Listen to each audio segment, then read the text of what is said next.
Insider bank के खातों में एक और गड़बड़ी का शक है। अब पता चला है कि बैंक पर एक विसिल ब्लोअर का लेटर सामने आया है जिसमें गड़बड़ी से जुड़े एक और मामले का शक है। रिपोर्ट जो आई है उसमें पता चला कि बैंक का ऑडिट डिपार्टमेंट खातों की जांच कर रहा है और उसी जांच में ये शक सामने आया है। सर, फिर कुछ नया मिल गया?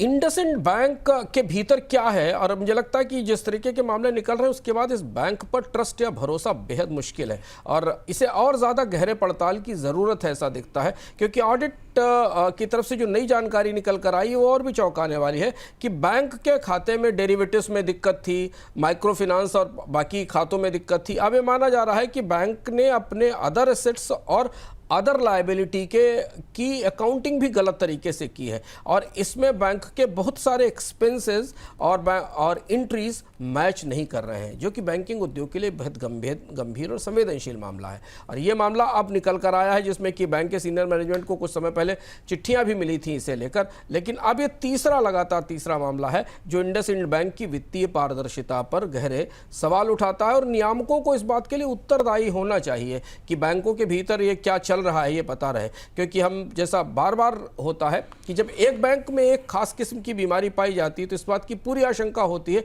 कि इसी तरीके की अकाउंटिंग गफलत या इसी तरीके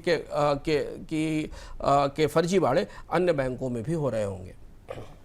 खाड़ी देशों में व्यापार को बढ़ावा देने के लिए भारत खाड़ी देशों के साथ व्यापार समझौते बढ़ा रहा है। यूएई के साथ तो भारत का व्यापार समझौता पहले से ही चल रहा है और अब उम्मीद ये है कि ओमान के साथ व्यापार समझौता होने वाला है। उधर 6 खाड़ी देशों के संगठन गल्फ कोऑपरेशन काउंसिल यानी जीसीसी के साथ भी ट्रेड डील की बात चल रही है। सर, ये किस तरीके की ट्रेड डील होगी ओमान वाली? ओमान के साथ भारत की एक ट्रेड डील या आप सीपा कहें, कंप्रेहेंसिव इकोनॉमिक पार्टनरशिप एग्रीमेंट, इसकी तैयारी शुरू हो गई है। ओमान और भारत के व्यापारिक रिश्ते अच्छे हैं। भारत का टोटल एक्सपोर्ट ओमान को फरवरी में करीब 4.42 बिलियन डॉलर था। इंपोर्ट 4.52 बिलियन डॉलर है ओमान से। ओमान से भारत का सबसे बड़ा आयात यूरिया और फर्टिलाइजर बनाने वाले खनिजों को लेकर है। इसके अलावा पेट्रोलियम प्रोडक्ट्स का भी आयात होता है।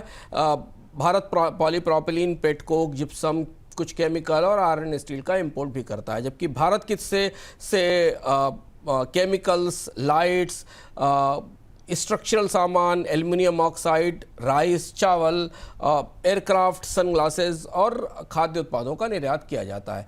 भारत की कोशिश ये है कि जो गल्फ कोऑपरेशन काउंसिल है, जीसीसी है, उसमें अलग अलग सदस्य देशों के साथ पैरेलल समानांतर सहमतियां बनाई जाएं और संधि की जाए और इस दिशा में ये वार्ता आगे पहुंच गई, अगले चरण में पहुंच गई है। भारत और ओमान ने अपनी जो डबल टैक्सेशन अवॉइडेंस ट्रीटी है उसको भी रिव्यू किया है। माना जा रहा है कि नवंबर तक इस एफटीए की, इस सीपा की घोषणा हो सकती है।